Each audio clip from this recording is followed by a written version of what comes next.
Okay, well, hello everyone, and welcome back to another episode of Senior Transition Helpers. I'm Brian Sachs with my partner Joel Sagner, and today we have a really special guest. And I met this gentleman at a networking event, and I said we got to have him on because this really is a situation that kills two birds with one stone. So I want to introduce John Imperatore of Seniors Helping Seniors. And John, thank you so much for being with us today. Great to be here, Brian. I guess, there's so much in the name, right? Your name kind of says it all, Seniors Helping Seniors. Tell us a little bit about maybe your background and a little bit about what Seniors Helping Seniors does. Yeah. Thanks for the question. So to start off, Seniors Helping Seniors is a franchise around the country, and I am the owner and operator of this territory down here in South Palm Beach County, and was founded about 25 years ago by a woman named Karan Yokum, who had worked with Mother Teresa for about 14 years. Oh, wow. And and she came back to Pennsylvania and just saw the way home care was delivered, and she just had a different vision. She thought two people who were working together, both benefit, the person who's working and the person who is receiving care, and um and and that's really what's important to her, is bringing people together. So when a couple of years ago, I was had just graduated from my master's in counseling degree. I'm a licensed mental health counselor, and things were getting off a little slowly. So I said, "Boy, maybe I should look into some a side gig of some kind." And the Seniors Helping Seniors uh, franchise popped up on my feed, and I said, "Boy, I wish, first, number one, I wish it was my idea. Number two, it was just really interesting to look into, and the more I looked into it, the more it was what I was hoping for. It's a peer-to-peer model. We're bringing people together, and we're just trying to help seniors out who have trouble functioning, sort of on a week-to-week, day-to-day basis, but also giving other seniors who are early retirement something to do, and a purpose as well." So let's break it out into two different groups, the seniors that are being served and the seniors that are doing the serving, for lack of a better term. So, the seniors that you are looking to, I don't want to necessarily use the word recruit, but to bring on board to help other seniors. Tell me a little bit about what criteria you're looking for, what that looks like. I know, I think I mentioned to you earlier, John, my wife is a vocational counselor, and she here sees an inordinate amount of folks that are in their past retirement age, okay, 70, some even 80. She had a gentleman call her the other day, 88. And Mhm. I'm not sure he's physically fit, he's mentally fit, he wants to work. I surmise he may even need to, given the cost of living changes we've all experienced lately. So, who's that person, and what skill sets do they need to have? Yeah, appreciate that question too. So the real criteria is a passion for helping other people. That's the first thing we're looking for. Certainly, when we're saying we're hiring seniors, we are looking for people with life experience who understand how this aging thing unfolds. And I think those of us that are working in this business on a regular basis see it, and we understand that there are plenty of people functioning really well, and there are other people who are having a little trouble navigating you know their situation. So that passion for helping others is key. The people I hire come from all different backgrounds. I hire, some retired nurses, some retired teachers, people who are administration, lots of different backgrounds. And we do have a training, we have a training process, and but a lot of people have a lot of skills to bring to the table that they maybe don't even realize.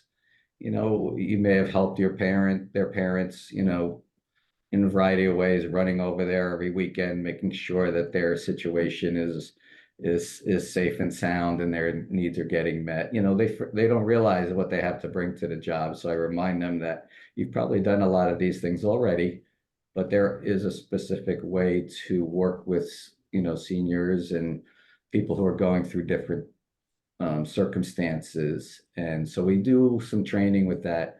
And I also am a little careful of matching people up. We have some cases that get a little complicated, and other cases that are more about, just helping people stay busy and having a fuller quality of life. So, it's not a science, but I do try to match people with what they're interested in doing and what I think how they would be best serving a senior. And what situation would the senior be in to best use this service?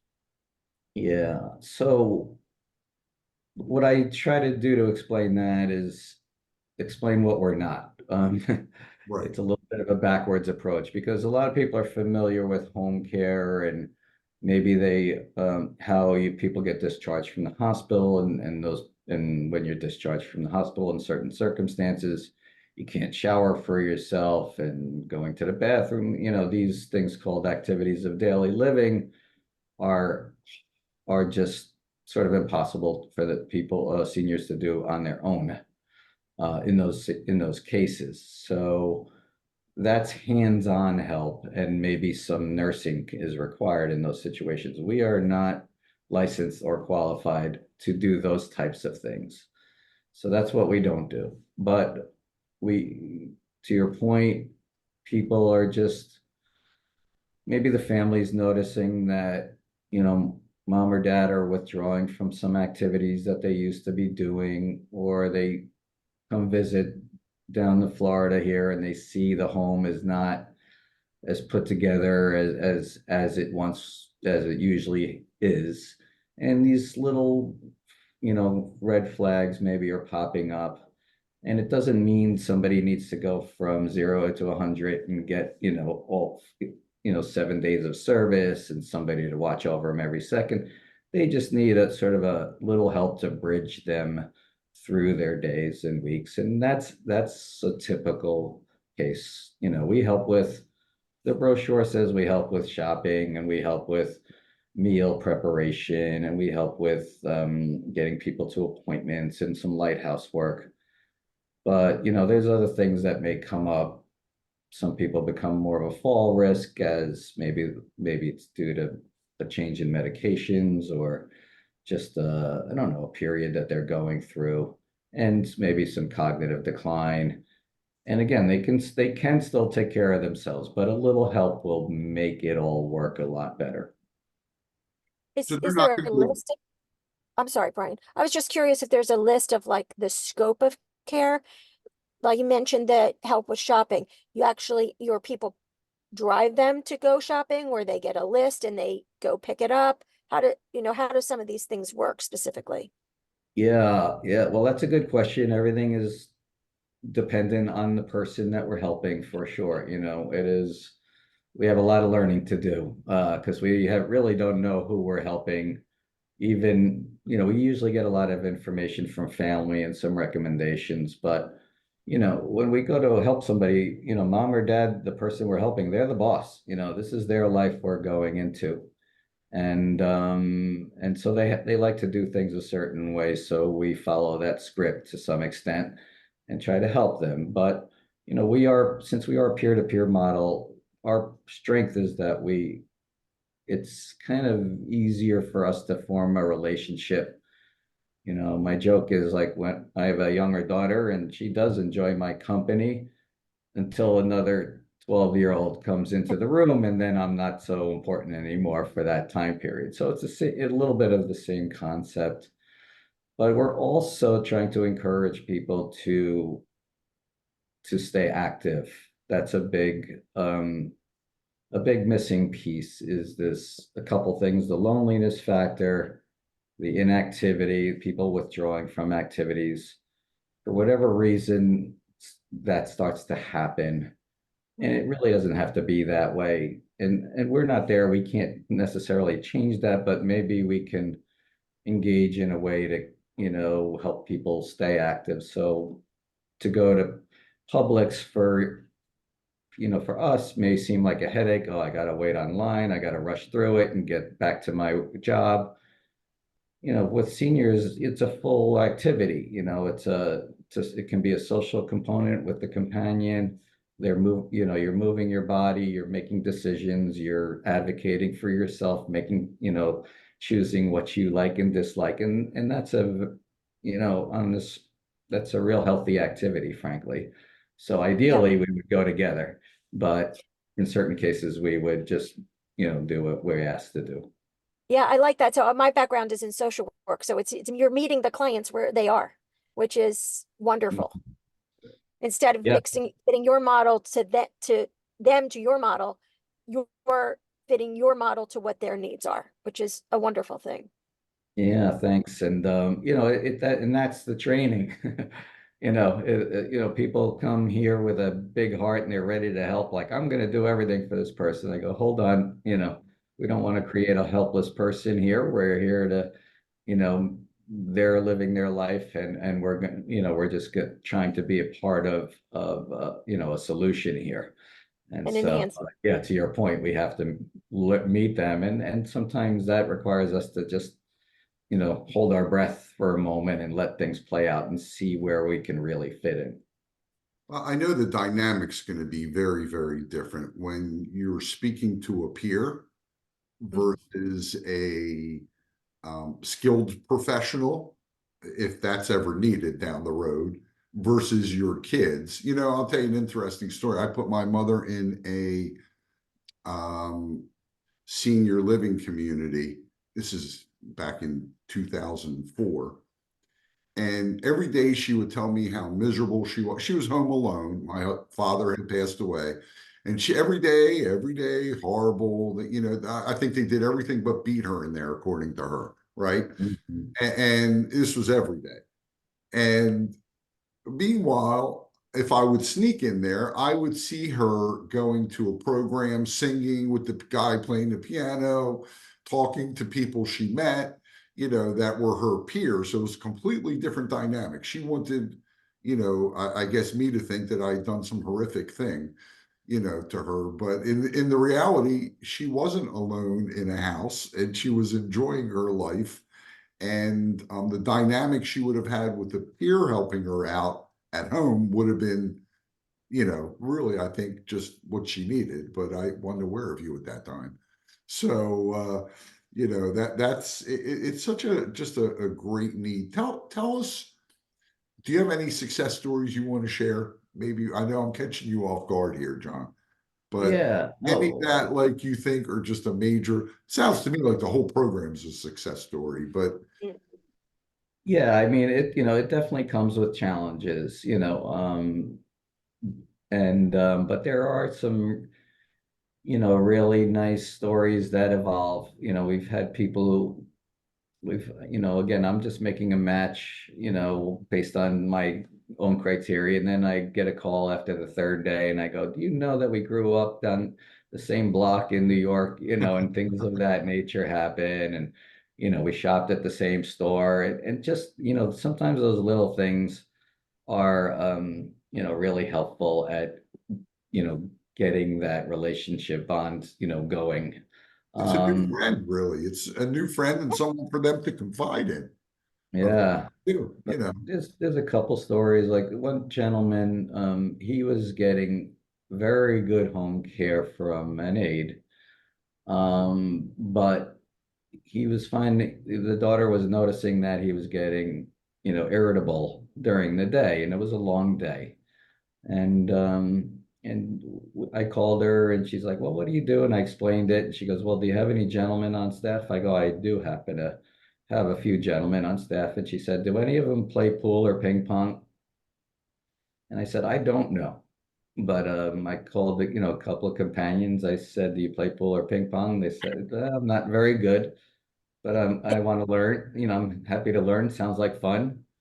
And for this gentleman, we were serving, he was physically in really good shape, but his cognitive issues were,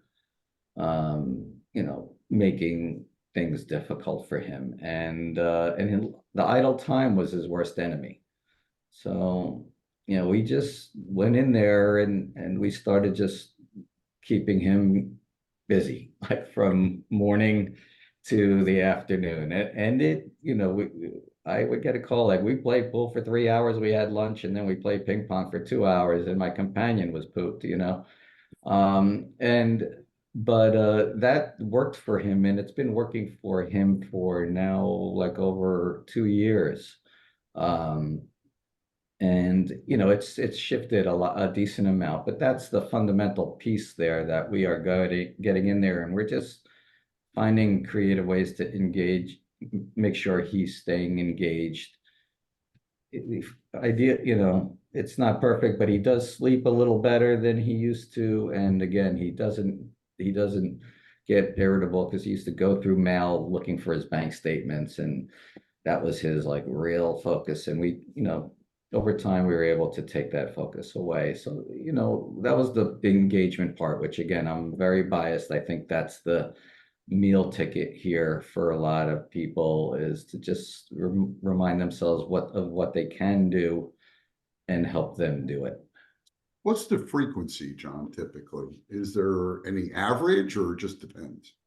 Yeah, we take on our minimums are small, and they're small for a reason. So we'll work with a client a couple days a week for about 4 hours. We're not there to really, we're not there monitoring people that much. It's more about going there, getting the needs met, you know, maybe, finding things to do, maybe having a plan on the calendar. Oh, look what we have today. We're going to go to that lecture here or there, just keeping that calendar, full. But maybe like a Monday, Wednesday, Friday, middle of the day is a typical case for us, because the things we do on those days are going to have benefits on the day off. The refrigerator will have, the stocked food, and people can function on their own. Maybe the laundry builds up a little bit, and we just get back to things the next Monday, and it starts to flow. And we monitor that. Whatever is working, we keep doing. Whatever doesn't work, we try to change. It's pretty simple in that respect. Joelle, did It, you have it, any? I was just gonna say, it's simple stuff you're doing, but it has a very powerful impact. It's a wonderful, wonderful program. I never knew something like that existed.